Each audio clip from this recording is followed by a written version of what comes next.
देखिए 2 पुस्तकें हैं दोस्तों, मैं आप लोग को रिकमेंड करूँगा कि जब भी आपको जब समझना हो ना कबीर जी को अच्छे से, जैसे आप लोग पूछते हैं ना कि सर पुस्तक का नाम बता दीजिए, पुस्तक का नाम, तो मैं आप लोगों को ये 2 बुक रिकमेंड करूँगा। अब क्या, रामानंद स्वामी ही कबीर के गुरु थे। जैसा कि आप जानते हैं, मिलावट करता है, उनको भुलवा देता है, खत्म कर देता है। और जैसे जब दूसरा कोई खोज निकालता है, तब क्या बताता है, क्रेडिट लेने पहुँच जाता है। जैसे चंद्रगुप्त का क्रेडिट लेने पहुँच गया, एक फर्जी किरदार खड़ा कर दिया कि देखो, देखो चाणक्य थे। उसी तरह से कबीर का भी ब्राह्मणीकरण किया। अरे, अरे! ये ना, ये तो ब्राह्मणवादी थे, इनके गुरु भी ब्राह्मण थे जी, ये रामानंद जी थे, कर दिया। आइए मैं इसकी आज ना फैक्ट चेकिंग कर देता हूँ, देखिए क्या है, चक्कर क्या है। 1585 ईस्वी में लिखित भक्तमाला एवं 1600 ईस्वी लिखित श्री कबीर साहिब की परचई के अनुसार रामानंद कबीर के गुरु थे। सुन लीजिए। अकबर काल में कश्मीरी लेखक मोहसिन फनी की ऐतिहासिक फारसी किताब दविस्ता ई मजाहिब में कबीर को बुनकर और मुआहिद कहा गया है। आध्यात्मिक दिशा के लिए वह गुरु की तलाश में मुस्लिम और हिंदू धर्म गुरुओं के पास गए और अंत में रामानंद के शिष्य बन गए। ये चीज जो है ना, लिखा है किसने? ब्राह्मणों ने। भाई आपके पास भक्तमाला थी, आपके पास जो है श्री कबीर साहिब की परचई थी, और उनको जो है फॉरगटेन हीरो थे, वो फॉरगटेन संत थे, वो अंग्रेज आके खोज गया। सब चीज आपके पास लिखा हुआ है, तब भी वो गायब थे। ये पूरा फर्जी चीज, ये बाद में लिखा है दोस्तों। ये आगे देखिए, मैं आपको बताता हूँ पूरा। ब्रिटिश अखबार शेफील्ड डेली टेलीग्राफ शनिवार अप्रैल 3, 1915 ने कबीर को बचपन में ही हिंदू सुधारवादी रामानंद से प्रभावित बताया। देखिए, ब्रिटिश छाप रहा है। कैसे खबर निकालता था ब्रिटिश? तो भारत में जब कुछ खोजता था तो ब्राह्मणों से पूछता था। ब्राह्मण क्या बोलेगा? अच्छा, वो तो हमारा ही ब्राह्मण था जी, हम ही उसके गुरु थे, रामानंद जी हमारे गुरु थे। तो ये बेचारा उस तरह से करके छाप देता था। अंग्रेजों की ये खासियत थी कि भले ही ब्राह्मणों से ही जानकारी लेते थे थोड़ी बहुत, लेकिन लेके छाप जरूर देते थे। छाप दिया। और देखिए, लिवरपूल इको अप्रैल 14, 1942 अखबार ने कबीर को उत्तर भारत रामानंदी संप्रदाय से प्रभावित माना। हो गया, मिल गया आपको। फिर से इसने क्या बोल दिया? रामानंदी। क्यों? ब्राह्मण यही दिखाता था। ऐसा लगता है कि स्वामी रामानंद का नाम 15वीं-16वीं सदी के हर संत कवि या सुधारक के साथ सायास तरीके से जोड़ दिया गया है। देख लीजिए, एक पॉइंट आपको मिल गया होगा। 15वीं-16वीं सदी के जितने संत कवि सुधारक थे, सबके साथ रामानंद को जोड़ दिया गया।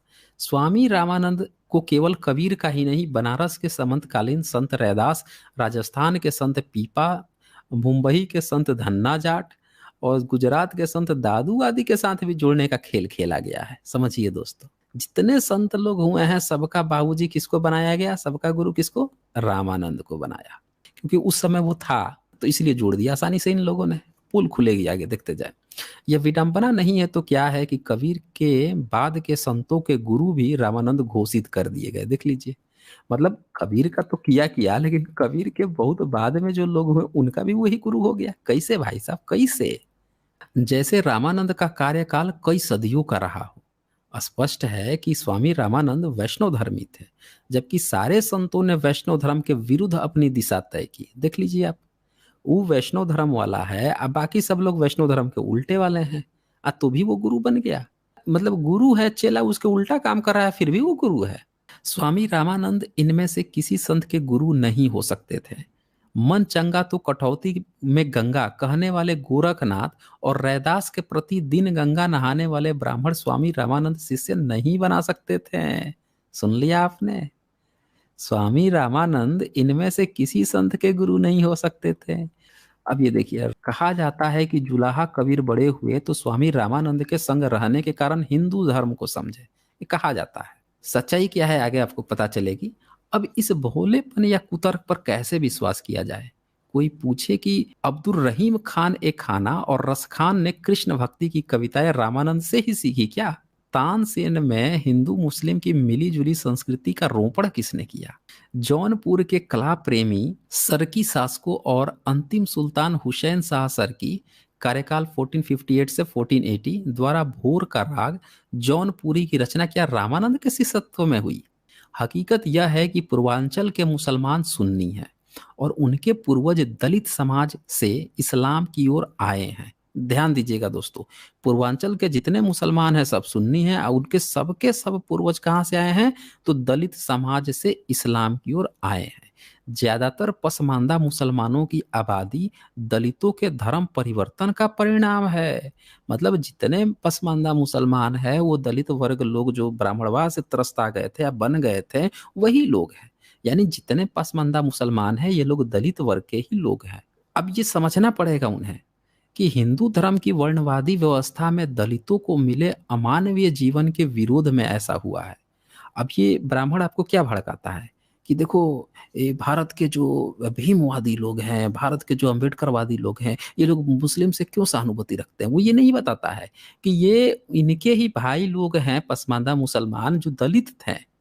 तो वो जो चीज है वो अभी कहाँ से चली जाएगी। भाई ही है ना, मुस्लिम बन गया भले ही कुछ भी बन गया, लेकिन है तो उन्हीं के जाति बिरादरी का ना। अरे मुस्लिम समाज में उनको आदर नहीं मिला है, उनको अभी भी नीच ही समझता है मुस्लिम समुदाय। क्योंकि तुम यहाँ ऊंच अपने को समझता है, तुम्हारा ब्राह्मण जो है वहां पे जाके क्या बन रहा है, शेख सैयद और पता नहीं कौन कौन सी ऊंची कास्ट बन रहा है। वो तुम्हारा भाई है ना। तुम जो है अपनी बहू बेटी के शादी करते हो तो पसमानदा मुसलमान से करते हो, काहे नहीं कर देते हो। काहे तुम जाके उसमें हमेशा नकवी और उन ब्राह्मणों को जो मुस्लिम है तुम्हारे सो कॉल्ड अपर कास्ट उसमें क्यों शादी करते हो। पता लगाइए ना जरा ये। तो ये पॉइंट जो है हाईलाइटेड नहीं किया जाता है दोस्तों, इस चीज समझना पड़ेगा आपको। तो हकीकत यह है कि पूर्वांचल के मुसलमान सुन्नी हैं और उनके पूर्वज दलित समाज से इस्लाम की ओर आए हैं। ज्यादातर पसमानदा मुसलमानों की आबादी दलितों के धर्म परिवर्तन का परिणाम है। हिंदू धर्म की वर्णवादी व्यवस्था में दलितों को मिले अमानवीय जीवन के विरोध में ऐसा हुआ है। ऐसे में पूर्वांचल के सभी मुसलमान हिंदू धर्म को समझते हैं। बौद्ध धर्म सिद्ध संप्रदाय से होते सूफी संप्रदाय में शामिल पूर्वांचल के दलित तब तक इस्लाम धर्म में अपनी सुरक्षा तलाश लिए थे, बाद में नागपंथ की ओर चले गए। आज भी ज्यादातर नागपंथी जोगी मुसलमान ही हैं जिन्हें हम बाबा कहकर पुकारते हैं। यह और बात है कि हजारी प्रसाद द्विवेदी इन्हें आश्रम भ्रष्ट कहते हैं। द्विवेदी है ना, कहवे करेंगे ही।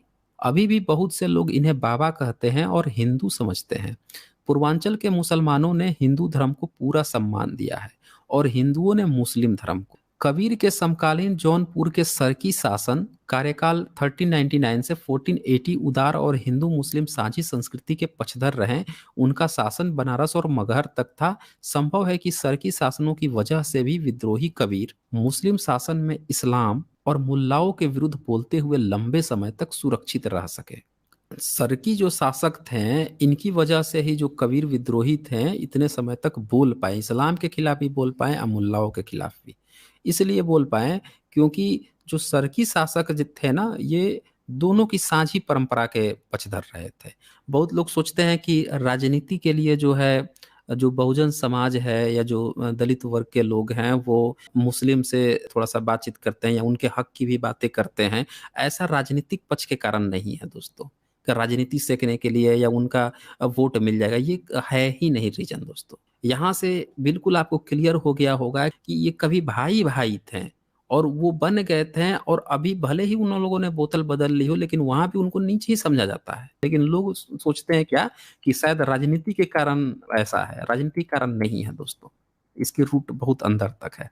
एक कहानी यह भी गढ़ी गई है कि जब मुसलमान कबीर को किसी प्रकार से स्वामी रामानंद को अपना शिष्य नहीं बनाया तो एक दिन कबीर पंचगंगा घाट की सीढ़ियों पर जाकर लेट गए। रामानंद नित्य स्नान के लिए उसी घाट पर जाया करते। जब वह पंचगंगा घाट की सीढ़ियां उतर रहे थे तभी उनका पैर कबीर के शरीर पर पड़ गया। उनके मुंह से तत्काल राम राम शब्द निकल गया। उन्हीं शब्दों को कबीर ने दीक्षा मंत्र मान लिया और स्वामी रामानंद को अपना गुरु। इस संबंध में कबीर के कथन का उदाहरण दिया जाता है, हम काशी में प्रकट भय रामानंद चेताए। देख लिया आपने ब्राह्मणों का कथना। ऐसी कहानी बना देते हैं उलूल जुलूल। तो कबीर जाके लिट जा रहे हैं कि ब्राह्मण का पैर पड़ गया, राम राम, और राम राम सुन के ये आके अपना कहानी शुरू कर दिए। कबीर पंथियों के इस कथन को स्वीकार करने का कोई आधार नहीं है। ये कौन कबीर पंथी है? ये वही ब्राह्मण वाला कबीर पंथी है दोस्तों। आगे सुनिए, इसका कोई आधार ही नहीं है, मतलब कोई फैक्ट नहीं है, कोई सबूत नहीं है। रेवरेंड एफ ई किए ने इसे कबीर की कविता नहीं माना है। देख लीजिए, जो बंदा इस पर काम कर रहा था रेवरेंड एफ ई, वो बोल दिया कि भैया ये जो पंक्ति आप लोग कबीर के नाम पे ब्राह्मण परोस रहे हो ये है ही नहीं, इनका कविता ही नहीं है उनका। इस कथा द्वारा कबीर की बुराई की सीमा बताने की चाल चली गई है। वह इतने मूर्ख थे कि वह नहीं समझ पाए कि गलती से उनके शरीर पर पैर रख देने के अपराध बोध के कारण रामानंद के मुख से राम राम शब्द निकला, न कि गुरु मंत्र के रूप में। मात्र राम राम शब्द सुन कबीर उनसे ज्ञान कैसे प्राप्त कर लेते? कबीर तो देखा देखी की बात करते हैं। जब स्वयं आगे चलकर कबीर अपने राम को दशरथ पुत्र राम नहीं माने, तो फिर वैष्णव स्वामी रामानंद के राम उनके राम कैसे हुए? स्वामी रामानंद के मुख से निकले राम राम से भला कबीर का क्या काम? वह तो कहते हैं। तो देख लिया आपने, यहाँ से ये जो कहानी इन लोगों ने गढ़ी है रामानंद वाली, वो डिबंक होती है।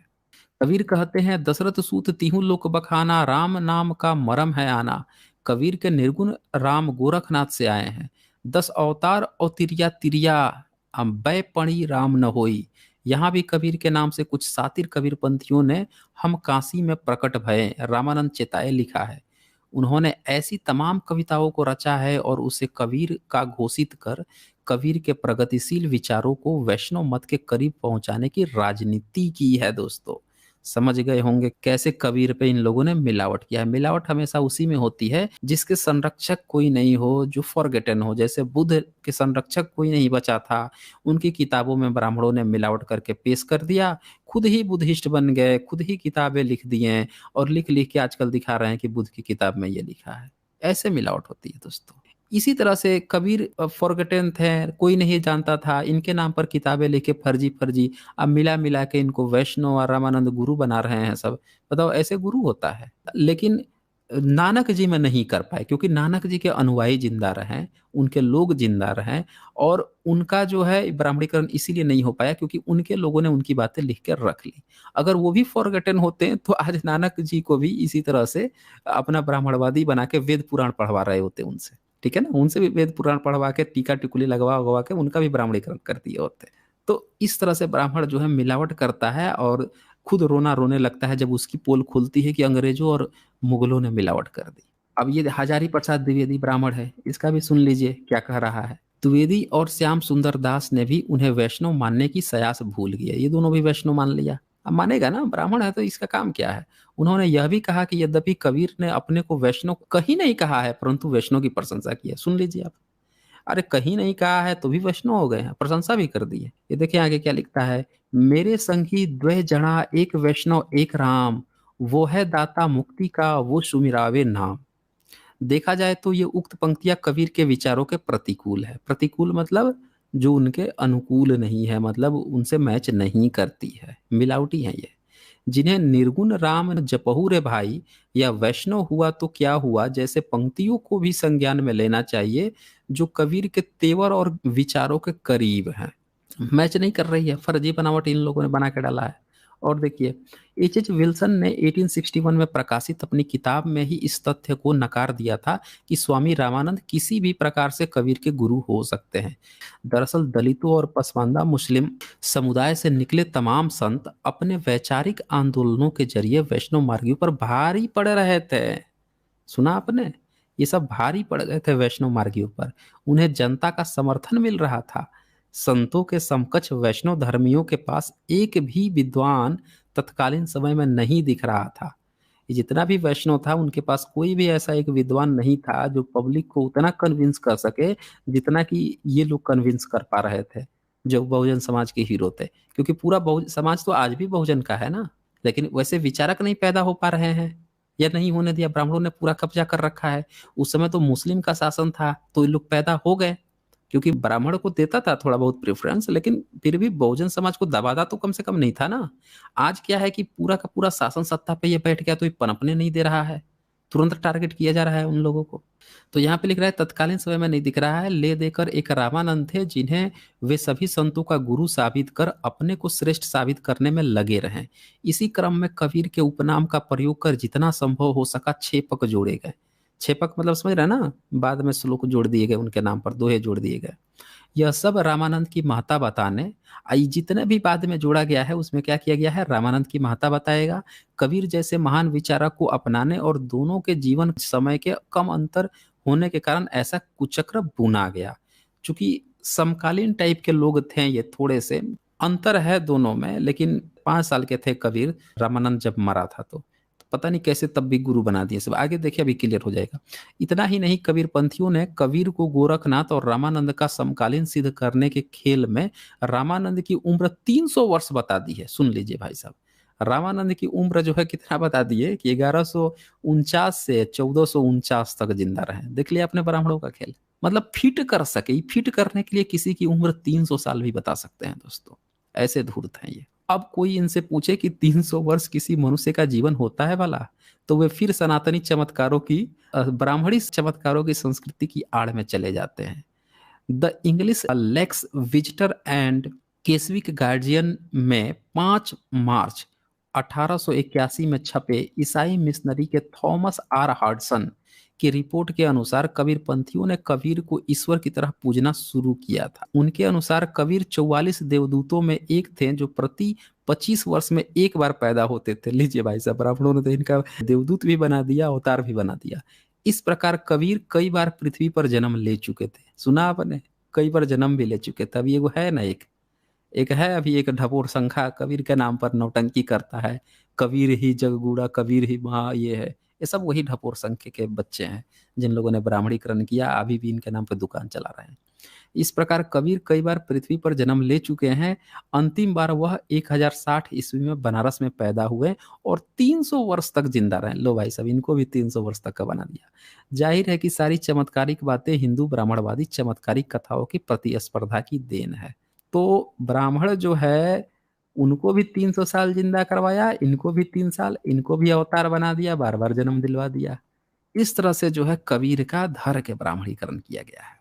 डॉक्टर श्याम सुंदर दास ने अपनी किताब कबीर ग्रंथावली में प्रथम संस्करण की भूमिका में कहा है कि काशी नगरी प्रचारणी सभा में कबीर दास की ग्रंथों की 2 हस्तलिखित प्रतियां मिली थी। एक सन 1504 ईस्वी की अर्थात कबीर के अंतिम दिनों में संकलित कर ली गई होगी, और दूसरी प्रति 320 वर्ष बाद 1824 ईस्वी की थी।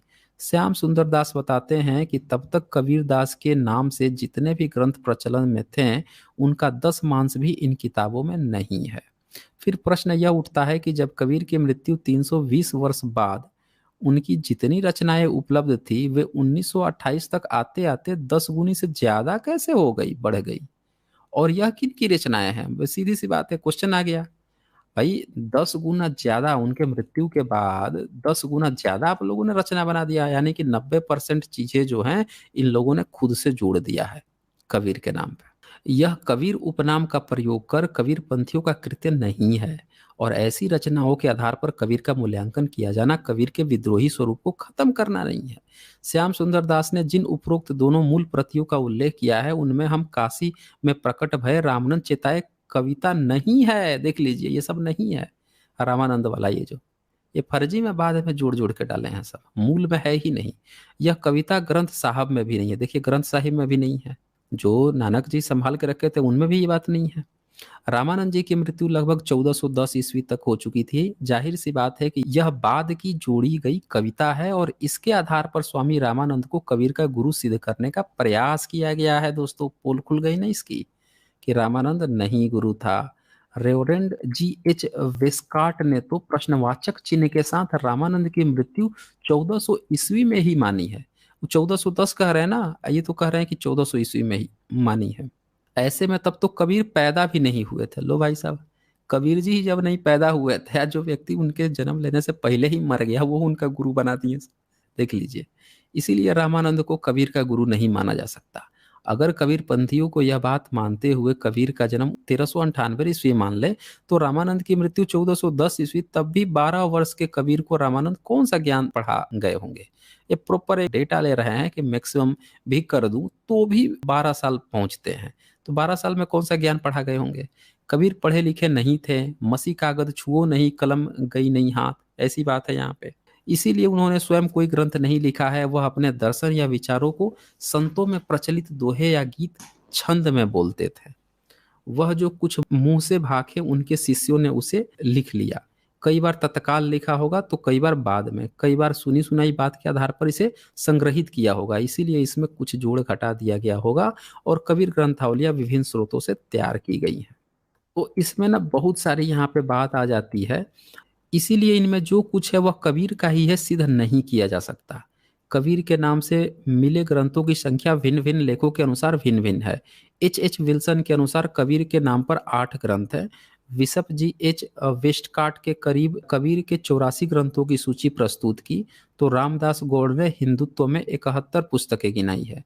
कबीर की वाणी का संग्रह बीजक नाम से प्रसिद्ध है। इसके 3 भाग है, रामायणी, शबद और साखी। यह पंजाबी, राजस्थानी, खड़ी बोली, अवधी, पूर्वी, वज्रभाषा आदि कई भाषाओं की खिचड़ी है। कबीर के नाम पर रचनाओं की जो ढेर सजाई गई है, उस पर श्याम सुंदर दास लिखते हैं कि मूल हस्तलिपियों के आधार पर उन्होंने कबीर ग्रंथावली प्रकाशित की है। उसमें शामिल कविताओं की भाषा और आजकल कबीर के नाम से बिकने वाले ग्रंथों में शामिल पदों आदि की भाषा में आकाश पताल का अंतर है।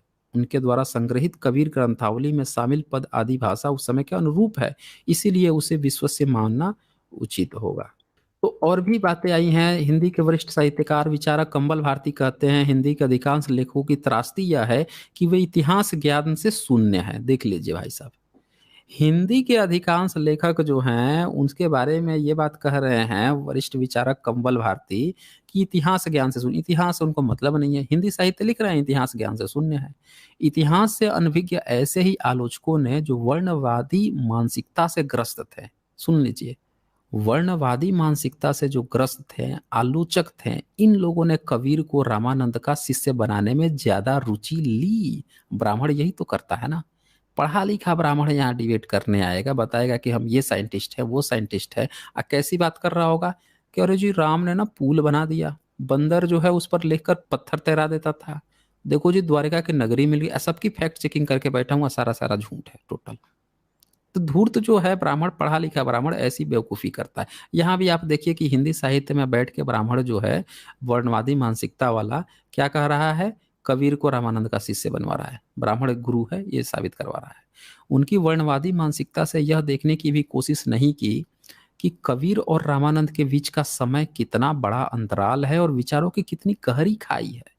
समय और विचार की खाई को परखने की संभवतः सबसे बड़ी कोशिश डॉक्टर राकेश गुप्त ने की है, जिन्होंने 1944 में सम्मेलन पत्रिका में क्या कबीर रामानंद के शिष्य थे शीर्षक से लेख लिखकर उस संबंध में गंभीर सवाल उठाए थे। उन सवालों पर हिंदी के लेखकों ने विचार करना तब मुनासिब नहीं समझा, न कबीर के लेखक हजारी प्रसाद द्विवेदी ने और न अखत कहानी प्रेम की। देख लीजिए, नहीं उठाएंगे ना ये, कि लेखक पुरुषोत्तम अग्रवाल ने। देख लीजिए आ गए अब बात। तो ये जो क्वेश्चनिंग जो उठाया था इन्होंने, राकेश गुप्त ने, कि क्या कबीर रामानंद के शिष्य थे, इस पर पुरुषोत्तम अग्रवाल जो लेके बैठा हुआ है कि कबीर उनके हैं, और हजारी प्रसाद द्विवेदी क्यों नहीं उस पर टिप्पणी किए। राकेश गुप्त का सवाल था, क्या अपने गुरु के चरण चिन्हों पर आंख मूंदकर चलने में विश्वास करने वाले कबीर के विषय में हम यह सोचे कि उन्होंने उन रामानंद को अपना गुरु माना होगा जिसकी एक भी बात का अनुसरण उन्होंने अपने सामाजिक प्रचार के क्षेत्र में नहीं किया। सवाल यहाँ पे बहुत बड़ा है दोस्तों। क्वेश्चन कर रहे हैं कि अगर वो उनके गुरु थे तो उन्होंने रामानंद के ठीक उल्टा काम पूरी जिंदगी भर क्यों किया, ये सबसे बड़ा सवाल है। ऐतिहासिक तथ्य यह है कि रामानंद की मृत्यु 1410 ईस्वी में हुई। उस समय कबीर मुश्किल से 10-12 साल के ही बालक रहे होंगे। वह उनकी पढ़ने लिखने की अवस्था थी, न कि किसी धर्मगुरु के शिष्य बनने की। दूसरा ऐतिहासिक तथ्य यह है कि रामानंद के जिस रामावत संप्रदाय में कबीर को दीक्षित बताया जाता है, वह 1370 ईस्वी में अस्तित्व में आया था। तब तक कबीर ही दुनिया में नहीं आए थे। फिर यह कैसे संभव है कि रामानंद ने उस कबीर को कंठी माला देकर अपने संप्रदाय में दीक्षित कर लिया। ये रामानंदिया जो होते हैं सब ना, ये सब कंठी माला फेरते हैं। आई जो आजकल कबीर के नाम पर जो कंठी माला फेल रहा है, वो समझिए कि उसका कर दिया है ब्राह्मणीकरण। ब्राह्मण ने अंदर से घुस के उसको दबा के बना दिया है ब्राह्मणवादी। वो सोच रहा है कि कबीरपंथी हैं, कंठी माला फेर रहे हैं। बहुत सारे हैं बहुजन समुदाय के लोग जो बाबा साहब करते हैं, कबीर भी करते हैं, बैठ के कंठी माला फेर रहे हैं। नहीं है कंठी माला भाई साहब, ये पूरा रामानंदी समाज का है। अगर थोड़ी देर के लिए इतिहास को उपेक्षित करके यह मान भी लिया जाए कि रामानंद की तारीफ सुनकर कबीर में शिष्य भावना जागी होगी, तो राकेश गुप्त ठीक कहते हैं कि हम कैसे मान लें कि रामानंद के मत का जोरदार खंडन करने वाले कबीर ने पंडितवाद बदनते झूठा कहते हुए रामानंद को अपने लक्ष्य में नहीं रखा होगा। सुना आपने? दोनों में बिल्कुल 180 डिग्री का एंगल है, ठीक उल्टा है दोनों। तो वो कैसे गुरु हो जाएगा? हम कैसे मान लें कि कबीर ने रामानंद के सिद्धांतों के प्रति इतनी स्पष्ट भर्त्सना होते हुए भी उन्होंने रामानंद के लिए अपने हृदय में गुरु भावना की एक क्षीण रेखा का भी उदय होने दिया होगा? देखिए क्वेश्चन उठाए हैं उन्होंने। अगर किंवदंतियों के आधार पर यह मान लिया जाए कि कबीर रामानंद के समकालीन थे, जैसा कि हिंदी के प्रायः सभी आलोचक मानते हैं, तो क्या ब्राह्मण वेद वर्ण व्यवस्था और अवतारवाद के खिलाफ कबीर के विचार यह साबित करने के लिए काफी हैं कि रामानंद उनके गुरु कदापि नहीं थे? क्योंकि रामानंद ब्राह्मण वेद वर्ण व्यवस्था और अवतारवाद के जबरदस्त समर्थक थे। कबीर अपने ब्राह्मण गुरु जगत का साधु साधु का गुरु नहीं पद में सिर्फ रामानंद को ही नहीं नकारते हैं, बल्कि किसी भी ब्राह्मण धर्म गुरु को नकारते हैं। लो भाई साहब, हर ब्राह्मण धर्म गुरु को वो नकार दिए थे। न वो वर्ण व्यवस्था मानते थे, न अवतारवाद मानते थे, न वेद मानते थे। फिर कैसे वो गुरु बन गया भाई साहब?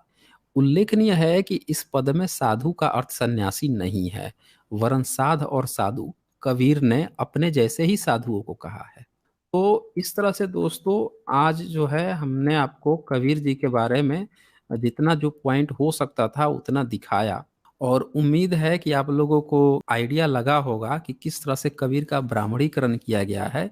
ब्राह्मणों ने किस तरह से उनको ये दिखाने की कोशिश की है। कबीर जो है वो ब्राह्मणों से ही ज्ञानवान लिए थे, जो कि पूरी तरह से फर्जी बातें हैं। और भी आपको काफ़ी जानकारी मिली होगी, कमेंट में आप ज़रूर दर्ज कीजिएगा।